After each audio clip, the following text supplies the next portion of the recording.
Hello students, I am Aditi. Welcome to our YouTube channel health on education. आज हम बात करने वाले हैं सीटेट के बारे में। तो जो भी बच्चे टीचिंग प्रोफेशन में जाना चाहते हैं उनके लिए ये वीडियो बहुत ज़्यादा इंपॉर्टेंट है। इस वीडियो को पूरा ज़रूर देखिएगा क्योंकि इस वीडियो में आपको A to Z इन्फॉर्मेशन मिलेगी सीटेट के बारे में। सीटेट से रिलेटेड काफ़ी बच्चों के बहुत सारे डाउट्स होते हैं, कौन दे सकता है, कौन नहीं दे सकता, क्या क्या रिजर्वेशन है। तो बेसिकली जो यूजुअल डाउट्स होते हैं वो सब हमने इस वीडियो में क्लियर करने की कोशिश की है। तो इस वीडियो को पूरा ज़रूर देखिएगा। प्लस हमारे चैनल को सब्सक्राइब करना बिल्कुल भी मत भूलिएगा क्योंकि आपको अपकमिंग अपडेट्स मिलते रहेंगे सीटेट से रिलेटेड। प्लस हम सीटेट की प्रिपरेशन सीरीज़ भी स्टार्ट करने वाले हैं जो आपको आने वाली वीडियोस में मिलती रहेंगी। तो चैनल को सब्सक्राइब करेंगे तो आपके लिए काफ़ी हेल्पफुल रहने वाला है अगर आप सीटेट को क्लियर भी करना चाहते हैं तो चलिए स्टार्ट करते हैं। सीटेट क्या है? CTET central teachers eligibility test है। ये एक तरह का एग्ज़ाम है जो कंडक्ट करती है CBSE, central board of secondary education इसे कंडक्ट करता है ताकि वो एलिजिबल टीचर्स को रिक्रूट कर पाए प्राइमरी और अपर प्राइमरी लेवल पे स्कूल्स के अंदर। ये ऑल इंडिया लेवल पे होता है। बेसिकली एक तरह का सर्टिफिकेट है जो टीचर बनने का दिया गया है कि जो जिसने सीटेट क्लियर किया होता है, हाँ वो अच्छा टीचर बन सकता है। तो एक तरह का सर्टिफिकेट कह सकते हो आप इसे। और इसमें कोई रिजर्वेशन नहीं होती है SC ST OBC PWD students की। इसके 2 लेवल्स होते हैं। सीटेट 2 लेवल्स पे होता है। लेवल 1 क्लास 1 to 5 टीचर बनना है अगर आपको प्राइमरी लेवल पे, तो आपको लेवल 1 क्लियर करना होगा।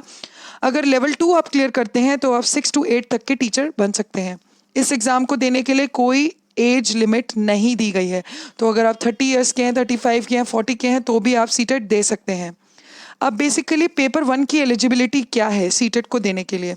सीटेट क्या पेपर 1 की एलिजिबिलिटी के अकॉर्डिंग कैंडिडेट को सीनियर सेकेंडरी पास होनी चाहिए 50% मार्क्स के साथ, या उसके इक्विवेलेंट एग्जाम 12th के इक्विवेलेंट कोई भी एग्जाम जो आपने क्लियर किया हो 50% मार्क्स के साथ। प्लस वो सेकेंड ईयर में होना चाहिए डिप्लोमा ऑफ एलिमेंट्री एजुकेशन के, या तो उसने डिप्लोमा ऑफ एलिमेंट्री एजुकेशन पास कर लिया हो या फिर वो उसको अपीयर कर रहा हो, तो वो आप सीटेट पेपर 1 देने के लिए एलिजिबल है। फाइनल ईयर में है अगर आप DED के। इसके अलावा एस्पिरेंट ने अगर सीनियर सेकेंडरी पास किया है या इक्विवेलेंट एग्जाम पास किया 50% मार्क्स के साथ, प्लस वो 4 इयर्स का जो कोर्स है आपका BLED का, बैचलर ऑफ एलिमेंट्री एजुकेशन का, वो दे रहा है, तो वो उसके फाइनल ईयर में है या वो क्लियर कर चुका है तो भी वो पेपर 1 दे सकते हैं। कैंडिडेट ने अगर सीनियर सेकेंडरी पास किया है और वो 50% मार्क्स के साथ, प्लस वो स्पेशल एजुकेशन के डिप्लोमा कर रहा है, उसके फाइनल ईयर में है या उसने पास कर लिया है, तो वो सीटेट पेपर 1 दे सकता है। तो बेसिकली पेपर 1 के लिए आपको 12th चाहिए 50% मार्क्स के साथ। मिनिमम आपको 50% स्कोर करा होना चाहिए। प्लस अगर आप DED कर रहे हैं, एलिमेंट्री एजुकेशन का डिप्लोमा कर रहे हैं, तो आप उसके फाइनल ईयर में होने ज़रूरी है। फर्स्ट ईयर पास होना ही चाहिए। अगर BLED में है तो भी आप फाइनल ईयर में हैं तो भी आप ये पेपर दे सकते हैं। स्पेशल एजुकेशन में डिप्लोमा कर रहे हैं तो भी उसके फाइनल ईयर में आपका होना मैंडेट है। तो फर्स्ट ईयर आपकी कोई भी डिप्लोमा जो आप कर रहे हैं जो एलिमेंट्री एजुकेशन का, वो क्लियर होना चाहिए। सेकेंड ईयर में अगर आप हैं तो भी एलिजिबल है देने के लिए। अब पेपर 2 के बारे में बात करते हैं। पेपर 2 के लिए बैचलर डिग्री आपकी होनी चाहिए, ग्रेजुएशन आपकी कंप्लीट होनी चाहिए 50% मार्क्स के साथ, प्लस आप BED के अंदर होने चाहिए। तो आपका BED जो है वो फर्स्ट ईयर BED का कंप्लीट होना चाहिए। तो काफ़ी बच्चों का डाउट होता है कि अगर वो BED कर रहे हैं और कंप्लीट होनी चाहिए या नहीं होनी चाहिए, तो फर्स्ट ईयर कंप्लीट होना मैंडेटरी है। सेकेंड ईयर में अगर आप हैं, फाइनल ईयर का BED आप दे रहे हैं तो भी आप पेपर 2 के लिए एलिजिबल हैं, आप दे सकते हैं ये पेपर। सेम अगर आप सीनियर सेकेंडरी आपने पास की है, प्लस आपने 4 इयर्स का जो बैचलर ऑफ एजुकेशन का BLED का प्रोग्राम है उसमें एनरोल किया और उसके फाइनल ईयर में है, तो भी आप ये पेपर दे सकते हैं। तो बेसिकली अगर आप जो 4 इयर्स का प्रोग्राम है बैचलर इन एलिमेंट्री एजुकेशन का, उसके फाइनल ईयर में है, तो आप पेपर 1 भी दे सकते हैं और पेपर 2 भी दे सकते हैं। पर आपके सीनियर सेकेंडरी 12th के अंदर 50% मार्क्स मिनिमम होने चाहिए। इसके अलावा जो बच्चों ने सीनियर सेकेंडरी पास की है 50% मार्क्स के साथ, या और वो फाइनल ईयर में है, 4 इयर्स प्रोग्राम जो है आपका BA होता है, BA BEd होता है, BSc BEd होता है, तो अगर आप ये कोर्स में आपने एनरोल किया और 4 इयर्स के प्रोग्राम के अंदर और उसके फाइनल ईयर में है, तो भी आप सीटेट का पेपर 2 दे सकते हैं। इसके अलावा एस्पिरेंट ने ग्रेजुएशन करी होनी चाहिए 50% मार्क्स के साथ, और अगर आप स्पेशल एजुकेशन में बीएड कर रहे हैं तो भी आपका फर्स्ट ईयर स्पेशल एजुकेशन का क्लियर होना चाहिए। सेकेंड ईयर के में अगर आप बीएड स्पेशल एजुकेशन में हैं तो भी आप पेपर 2 दे सकते हैं। तो बेसिकली ये है कि पेपर 2 देना है तो ग्रेजुएशन 50% मार्क्स से आपकी होनी चाहिए, प्लस आप बीएड में 50 सेकेंड ईयर में होने चाहिए।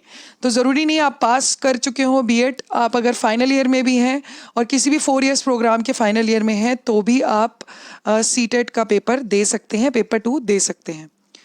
अब एग्ज़ाम पैटर्न कैसा होता है सीटेट का? इसमें 150 क्वेश्चंस होते हैं टोटल। ये मल्टीपल चॉइस होते हैं, 4 ऑप्शंस हैं, उसमें आपको सेलेक्ट करना है राइट आंसर। टाइम ड्यूरेशन इसका 2 आवर 30 मिनट्स का है, 2.5 घंटे का आपका पेपर होता है। तो एग्ज़ाम जो भी होता है वो ऑनलाइन भी कंडक्ट कर सकते हैं, ऑफलाइन भी कंडक्ट कर सकते हैं, वो डिपेंड करता है सीबीएसई पे कि वो कैसे कंडक्ट कराना चाहती है। तो अब जैसे कोरोना चल रहा है तो हो सकता है अभी जो एग्ज़ाम पोस्टपोन हुआ है वो ऑनलाइन हो, तो अभी ऐसी कोई नोटिफिकेशन नहीं आई है। इसके अलावा मार्कशीट जो आपको मिलती है सीटेट क्लियर करने के लिए वो 7 साल तक आपकी वैलिड होती है। तो 7 साल तक ये जो भी आपने मार्कशीट है आपकी वो वैलिड होगी सीटेट की। इसमें कोई नेगेटिव मार्किंग नहीं होती सीटेट एग्ज़ाम के अंदर, कोई नेगेटिव मार्किंग नहीं है। तो मैं आपको यही सजेस्ट करूंगी, आपके पास अगर कोई भी आइडिया है कि ये आंसर इस चीज़ का हो सकता है तो उस क्वेश्चन को ज़रूर अटेम्प्ट करें, कोई भी क्वेश्चन छोड़ के ना आए, ताकि नेगेटिव मार्किंग का कोई डर नहीं है। इसमें लिमिटेशन कोई भी नहीं है इस एग्ज़ाम को देने के लिए, आप कितनी भी बारी ये एग्ज़ाम दे सकते हैं। तो अगर आपने एक बारी सीटेट क्लियर कर भी लिया है और अगर आप अपना स्कोर इंप्रूव करना चाहते हैं तो भी आप दोबारा ये सीटेट का एग्ज़ाम दे सकते हैं। तो आप कितनी भी बार ये सीटेट का एग्ज़ाम दे सकते हैं, इसकी कोई लिमिटेशन नहीं है। अब बात करते हैं सिलेबस का। लेवल 1 के पेपर में क्या सिलेबस आता है? लेवल 1 का जो पेपर है उसमें टोटल 150 क्वेश्चंस हैं। 30 क्वेश्चंस आते हैं आपके इंग्लिश से, 30 आते हैं हिंदी से, 30 आपके ईवीएस से आते हैं, 30 आपके चाइल्डहुड पेडागॉगी से आते हैं, 30 क्वेश्चंस आपके आते हैं मैथ्स से। और इसके अलावा लैंग्वेज में आपका ऑप्शन होता है, इंग्लिश के अलावा अगर आप कोई और लैंग्वेज भी लेना चाहते हैं तो आप ले सकते हैं, वहाँ काफ़ी सारे ऑप्शंस होते हैं। तो आप लैंग्वेज जो सेकेंड लैंग्वेज है वो आप कोई सी भी सिलेक्ट कर सकते हैं। तो इसका जो सिलेबस होगा वो 1st to 5th क्लास के बेसिस, तो ईवीएस जो होगी आपकी मैथ्स होगी वो 1st to 5th स्टैंडर्ड के एनसीईआरटी सिलेबस के अकॉर्डिंग ही होगी लेवल 1 के पेपर में। ठीक है, अब लेवल 2 के सिलेबस की बात करते हैं। इसमें भी 150 क्वेश्चंस ही हैं। हिंदी के होंगे 30 क्वेश्चंस, इंग्लिश के होंगे 30 क्वेश्चंस, 30 के क्वेश्चंस आपके चाइल्डहुड पेडागॉगी के होंगे, 60 क्वेश्चंस आते हैं आपके मैथ्स साइंस से, जो कि बीएससी स्टूडेंट्स जिन्होंने ग्रेजुएशन बीएससी की है, ग्रेजुएशन में साइंस साइड से की है, बीएससी के स्टूडेंट्स रहे हैं, वो भरेंगे मैथ्स और साइंस। 60 क्वेश्चंस उनके लिए मैथ्स और साइंस के होंगे। जो बच्चे आर्ट्स या कॉमर्स साइड से पढ़े हुए हैं, इन्होंने ग्रेजुएशन आर्ट्स या कॉमर्स की है, तो उनके लिए 60 क्वेश्चंस आएंगे सोशल स्टडीज़ से। और इसमें जो क्वेश्चंस होंगे वो होंगे आपके 6 to 8th क्लास के बेसिस पे एनसीईआरटी के सिलेबस के अकॉर्डिंग। तो जो कॉमर्स स्टूडेंट्स होते हैं कभी कभी वो बहुत कंफ्यूज होते हैं कि हम क्या भरें, मैथ साइंस भरें या फिर सोशल स्टडीज़ भरें। तो कॉमर्स स्टूडेंट्स के लिए भी सोशल स्टडीज़ ही आपको फिल करना है जब भी आप सीटेट के लिए अप्लाई करेंगे। तो इसमें कंफ्यूज बिल्कुल भी ना हो, और 6 to 8 का बेसिस एनसीईआरटी का सिलेबस इसमें आएगा लेवल 2 के पेपर में। अब बात करते हैं क्राइटेरिया क्या है सीटेट का। अब काफ़ी बच्चों को पता ही नहीं होता कि सीटेट क्लियर किसने किया या क्या, आपको कैसे आप समझे कि आप नहीं सीटेट क्लियर कर लिया है। तो बेसिकली इसका एक नॉर्मल सा फॉर्मूला है, 60% तो जनरल कैटेगरी को चाहिए ही होता है अगर आप सीटेट क्लियर करना चाहते हैं। तो 150 मार्क्स में से अप्रॉक्सीमेटली आपको 90 मार्क्स लाने होंगे अगर आप जनरल कैटेगरी से बिलोंग करते हैं और आपको सीटेट क्लियर करना है। अब थोड़ा सा रिलैक्सेशन इन्होंने एससी एसटी और ओबीसी को दिया हुआ है। इसमें 55% आपको स्कोर करने हैं 150 में से, मतलब बेसिकली 150 में से अगर आप 83 क्वेश्चंस सही अटेम्प्ट कर लेते हैं तो आप सीटेट क्लियर कर लेंगे अगर आप एससी एसटी और ओबीसी कैटेगरी के स्टूडेंट हैं। तो इसके अलावा भी कट ऑफ हर साल रिलीज़ होती है हर एग्ज़ाम के बाद। तो कट ऑफ इन्हीं 60% के आसपास की ही निकलती है। जैसे लास्ट ईयर देखेंगे 80s में आ रही थी कट ऑफ, तो वो कट ऑफ भी आपको पर ईयर निकाली जाती है सीटेट एग्ज़ाम के बाद, जिसके बेसिस पे पता चलता है कि किन बच्चों ने कौन से बच्चे सीटेट सर्टिफिकेट के लिए एलिजिबल हैं। अब इसके अलावा नेसेसरी नहीं है कि आप सारे सब्जेक्ट्स की कैटेगरी के एग्ज़ाम सेपरेटली क्लियर करें। तो कई बच्चे जो हिंदी में जैसे अच्छा स्कोर नहीं कर पा रहे या बाकी सब में अच्छा स्कोर कर लेते हैं, तो ऐसा नहीं है कि आपको सब्जेक्ट वाइज अलग अलग क्लियर करना है। आपको जैसे इंग्लिश हिंदी कुछ भी आप करना चाहते हैं तो वो ज़रूरी नहीं है कि आप सारे अलग अलग ये सिलेबस क्लियर करें, सब्जेक्ट्स क्लियर करें। आप ए ओवरऑल आपको मार्क्स 60% आने चाहिए, तो ओवरऑल आना ज़रूरी है। तो अगर आपका फोटे नहीं है हिंदी या इंग्लिश नहीं है, तो आप बाकी में अच्छा स्कोर कर लीजिए, ताकि ओवरऑल मार्क्स आपके 60% अबव आएँ या 55% अबव आएँ according to your reservation category.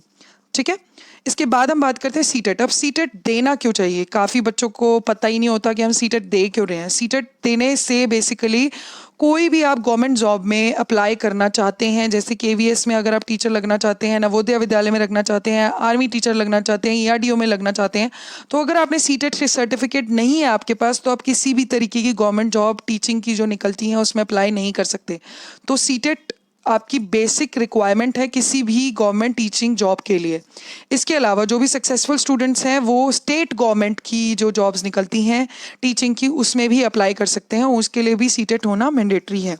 इसके अलावा प्राइवेट स्कूल्स की बात करते हैं। अब हर किसी के लिए भी पॉसिबल नहीं होता कि गवर्नमेंट जॉब में लगे, तो प्राइवेट स्कूल्स भी उन्हीं को ही प्रेफरेंस देते हैं जिन्होंने सीटेट क्वालिफाई किया होता है रिक्रूटमेंट के टाइम पे। तो सीटेट का काफ़ी अच्छा स्कोप है। अगर आप प्राइवेट में लगना चाहते हैं, स्टेट लेवल पे लगना चाहते हैं टीचर, या आप सेंटर लेवल पे लगना चाहते हैं, या प्राइवेट स्कूल्स में लगना चाहते हैं, सीटेट अगर आप क्लियर करते हैं तो इन सब चीज़ों में काफ़ी आपको अच्छा ग्रो कर सकते हैं। इसका स्कोर बहुत मैटर करता है।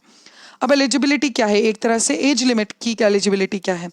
बेसिकली सीटेट में के लिए आपको सिटीजन होना चाहिए इंडिया का, और इसकी कोई एज रिस्ट्रिक्शन नहीं है। मैंने स्लाइड 1 पे भी आपको बताया था, बट आपकी जो कैंडिडेट की एज होनी चाहिए वो मिनिमम 17 ईयर्स की होनी चाहिए। मैक्सिमम एज, इसके अपर लिमिट इन्होंने डिस्क्राइब नहीं की हुई, कोई रिस्ट्रिक्शन नहीं है। 40 साल के भी हो तो भी दे सकते हो सीटेट का पेपर, एलिजिबल हो आप देने के लिए। सीटेट एलिजिबिलिटी के बाकी पैरामीटर्स क्या हैं? जो भी आप डिग्री लेते हो, डिप्लोमा लेते हो टीचिंग प्रोफेशन की, वो एनसीटी अप्रूव्ड होनी चाहिए। तो अगर आप कोई डिप्लोमा कर रहे हैं, डीएड कर रहे हैं या बीएड कर रहे हैं, वो एनसीटी अप्रूव्ड कॉलेजेस से ही होनी चाहिए। एनसीटी से रिकॉग्नाइज्ड होना चाहिए। इसके अलावा डिप्लोमा और डिग्री जो स्पेशल एजुकेशन में आप करते हैं, वो प्रोग्राम आरसीआई से अप्रूव होने चाहिए, रिहैबिलिटेशन काउंसिल ऑफ इंडिया से रिकॉग्नाइज्ड होने ही चाहिए। इसके अलावा कैंडिडेट जो डीएड कर रहे हैं स्पेशल एजुकेशन की, उनको एनसीटी ही रिकॉग्नाइज्ड 6 मंथ की स्पेशल प्रोग्राम की एलिमेंट्री एजुकेशन होनी ही चाहिए। तो 6 स्पेशल प्रोग्राम जो 6 मंथ्स का है एलिमेंट्री एजुकेशन का, वो उनके पास ज़रूर होना चाहिए जो डीएड कर रहे हैं स्पेशल एजुकेशन से। अब बात करते हैं रिजर्व्ड कैटेगरी की। सीट्स आप देखेंगे कोई भी रिजर्व्ड नहीं है, स्लाइड 1 पे ही बता दिया था। सिर्फ रिलैक्सेशन दी गई है 5% की आपके क्वालिफाइंग एग्जाम के अंदर SC ST OBC और PWD कैंडिडेट्स के लिए। इसके अलावा कोई इन कैटेगरीज के लिए कोई रिजर्वेशन नहीं है। कोई भी रिजर्वेशन पॉलिसी अडाप्ट नहीं करते जॉब प्लेसमेंट में भी, तो कोई रिजर्वेशन आपकी जॉब लगवाने में भी कंसिडर नहीं होगी। आप सारी कैटेगरीज इसमें सेम है अगर आप जॉब, कोई भी गवर्नमेंट जॉब के लिए प्लेसमेंट के लिए अप्लाई करते हो as per the CBSE rules.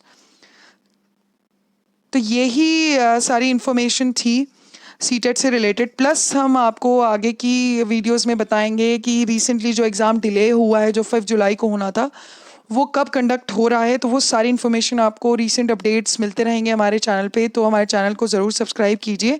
Plus आपको सीरीज़ भी हेल्पफुल होगी फ्यूचर में, जो हम वीडियोस अपलोड करने वाले हैं सीटेट प्रिपरेशन के लिए, तो उन्हें भी ज़रूर बिल्कुल भी मिस मत करिएगा, देखते रहिएगा। आज के लिए इतना ही। Thank you very much.